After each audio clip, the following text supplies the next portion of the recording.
So we begin? Yes. Okay. We continue our meetings today with Judaism.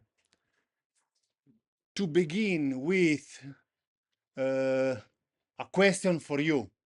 What do you know about Judaism? Huh. So you can share in small groups, okay? And you can identify some words, at least some words about Judaism. What is Judaism? 3, 2, 1, go. We can begin with this idea. Judaism is the experience of exile and return. If you remember the past lecture about Hinduism, we say that Hinduism was this divinity diffused, one God, many faces. Here we have the story, exile and return. So this is the experience of Israel's people is exile, distance from God and from where we ought to be. The solution is return, to go back to God and to our true home. The true home for the Jewish people was always, and today is always, the promised land, promises land, in particularly Jerusalem. Jerusalem means in Hebrew the city of peace. Okay. So the desire for every Hebrew, every Jewish people is to live in the city of peace.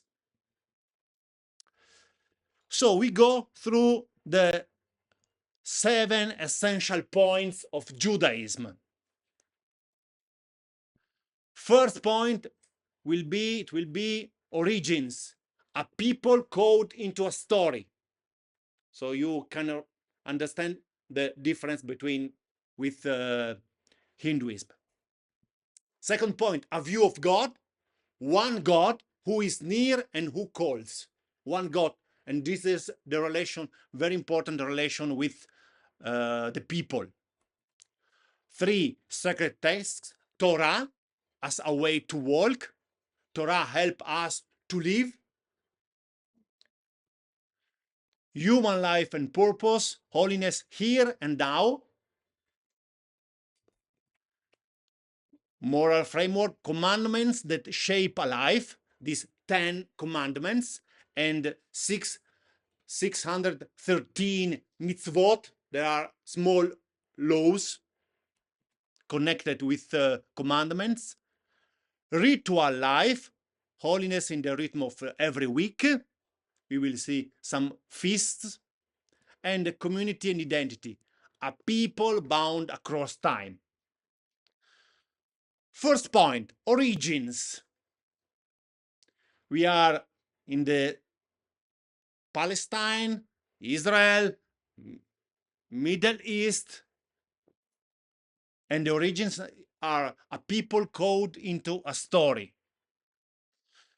So Judaism is a historically rooted religion that traces its beginnings to the covenant between God and Abraham. Around 300 years ago in the Middle East. Our friend Abraham, he saw the skies and he saw the stars. Judaism has a sense of historical origin. Is very important, the connection with history. And this history is a story of a people called to God. And this God, this call is from slavery to freedom. From slavery, very important is the slavery in Egypt, to freedom to the promised land.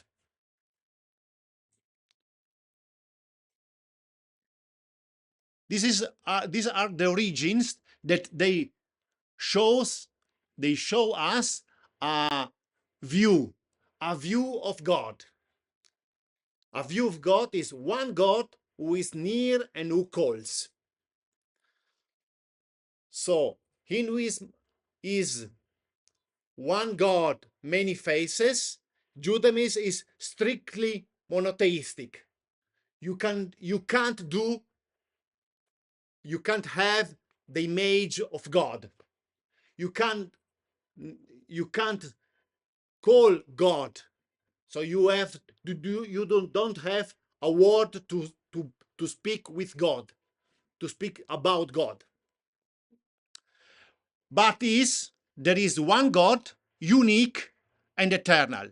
And for Judaism people from this religious, this God is the creator of the universe and actively involved in the world.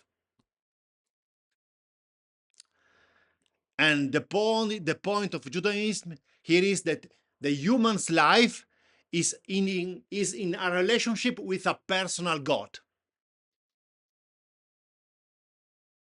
So God, for Judaism, guides, judges, and communicates with humanity. A view of God, new God, and sacred text, Torah as a way to walk. Judaism is centered on the Hebrew Bible that has as its core Torah. Torah means the first five Bible books of Bible. This is where there is present the Ten Commandments and the story of the Jewish people. Torah is the core, and then we have other texts that they interpret this Torah.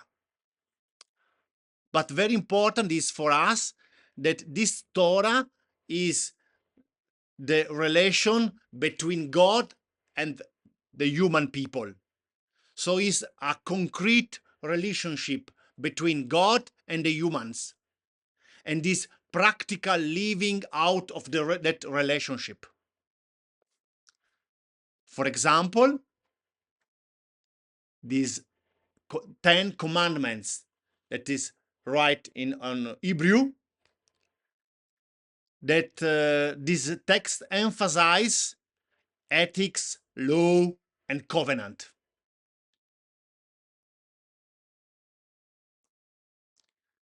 Torah. You remember that Hinduism has many books. For Judaism, these are the book, the Bible, the Hebrew Bible. So is the Bible for us without New Testament, clear? Hmm.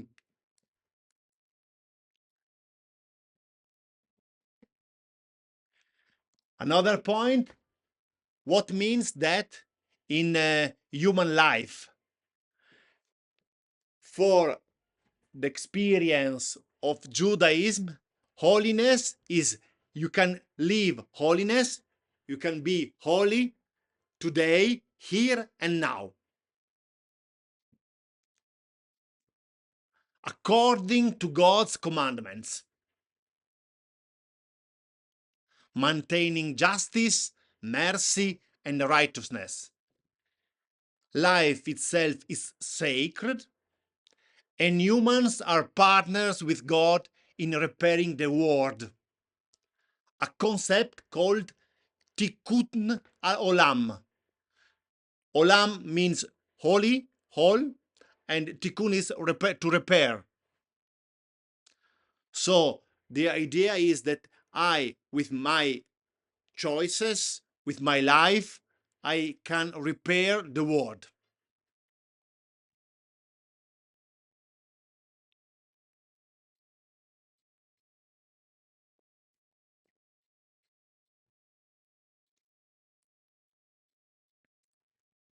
And now we come here in these commandments that shape a life. Commandments are like the street, like one street that help you to go ahead. And there are 10 commandments, so concrete guidance for the ethical living through the mitzvot. After then commandments, then 10 commandments, there are these 613 mitzvot, there are laws. For example, here are the laws. The first law is believing God, reading the Shema twice daily, studying and teaching Torah. So every Jewish people have to respect, to maintain these commandments.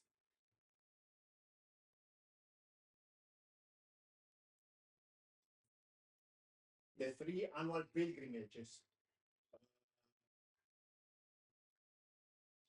Many indications about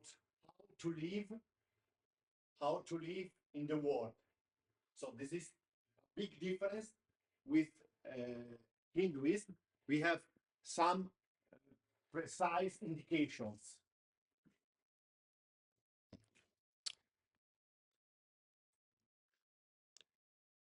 And this ethical life is connected with a ritual life. That means that this my holiness, the holiness, you can live this holiness here and now and in the rhythm of every week. So the ritual life give you the rhythm for every week. And for example, there are experience like Sabbath observance and festivals.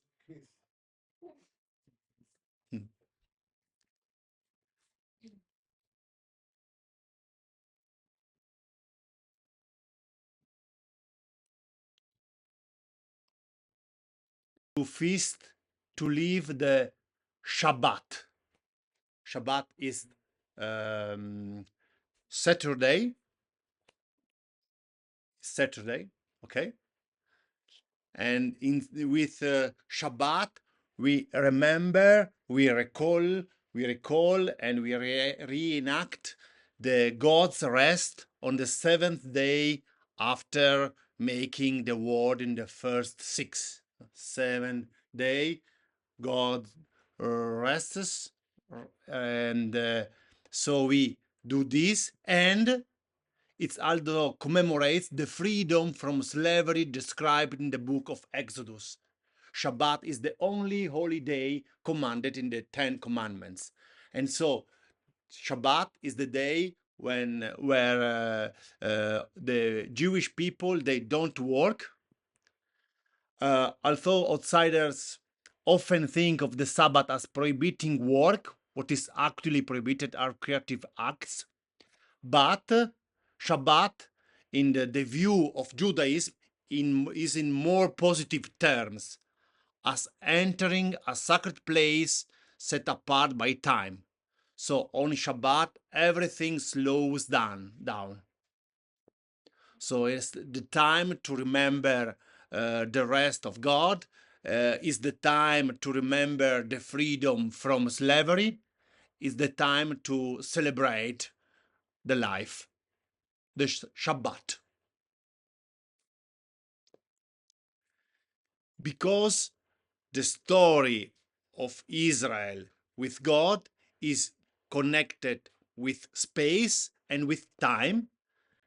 We have this Shabbat, and perhaps more than any other religion, Judaism orders the world in time, Shabbat, and its 3 pilgrim festivals traditionally celebrated in pilgrimage to Jerusalem, commemorate key moments in the Jewish story. There are 3 pilgrims festivals, 3 the most important festivals for Jewish people. That is Passover, Pasqua, Shavuot, and Sukkot. So Passover is in remembrance of the beginning of the Exodus from bondage in Egypt. You can see Egypt. Shavuot is marking the giving of the law to Moses on the Mount Sinai. And Sukkot is recalling the temporary shelters used by the Israelites, you can see the shelters, who fled from Egypt. But in this case, of these holy days, Passover is the most widely practiced. Every spring, Jews gather around a dinner table for this festival of family and food. They eat, they drink, they sing, and they ask questions and play at trying to answer them. These questions are about the history, what we do now in this moment. In this moment, we remember our passage, our bondage from Egypt. And so, for Hebrew tradition, they remember the sweetness of the Israelites' freedom march out of Egypt.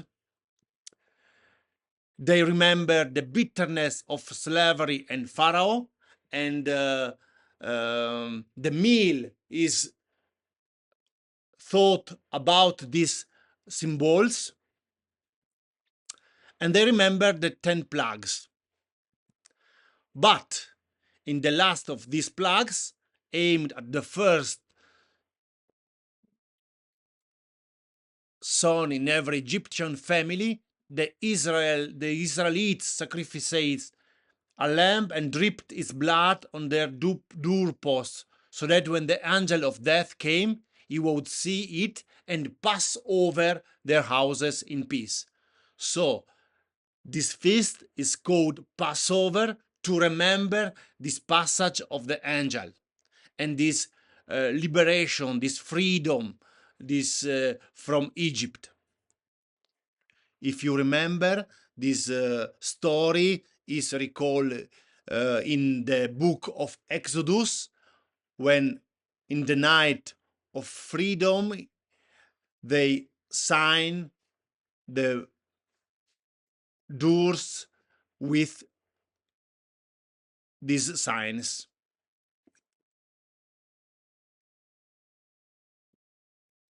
So, and every day they have this feast. In this every day they recall this moment. It's very important, this moment, because it's the sign of freedom. So this experience is more connected with the story. More. So is a people bound across time. During the time, community and identity are more connected. So we can say that Judaism is both a religion and a peoplehood. And the point of Judaism is living as a chosen people in a relationship with God, guided by law, by ethics, and by community. So we can remember the difference, if you can read, between Hinduism and Judaism. Hinduism emerged in the Indian subcontinent over 44,000 years. Judaism began about 3,000 years. Hinduism can be monotheistic, polytheistic, one God, many faces. Judaism is strictly monotheistic, affirming on one personal, ethical God. Hindu texts are more, we have more texts, Hindu texts, and for Jewish texts we have the Torah, the Hebrew Bible. For Hinduism, very important is this liberation, this cycle of birth, death, and rebirth, this samsara, where from them you can have a freedom with moksha. For Judaism is another thing, is ethical living. covenant, repairing the world. For Hinduism, we have a sort of commandments, but not so precisely said. We have dharma, so we have duty shaped by context. Judaism has these mitzvot, 613 commandments. Hinduism has temple worship, festivals, meditation, and Judaism has the synagogue, Shabbat, festival, daily prayer. Very important that Hinduism doesn't have authority, doesn't have a single founder. Judaism is a religion with a people who is formed, who is connected with the experience of God, as is the story of one people. So Judaism doesn't have a founder, because Abraham, Moses, they are not founders, but is a story of a people connected with God.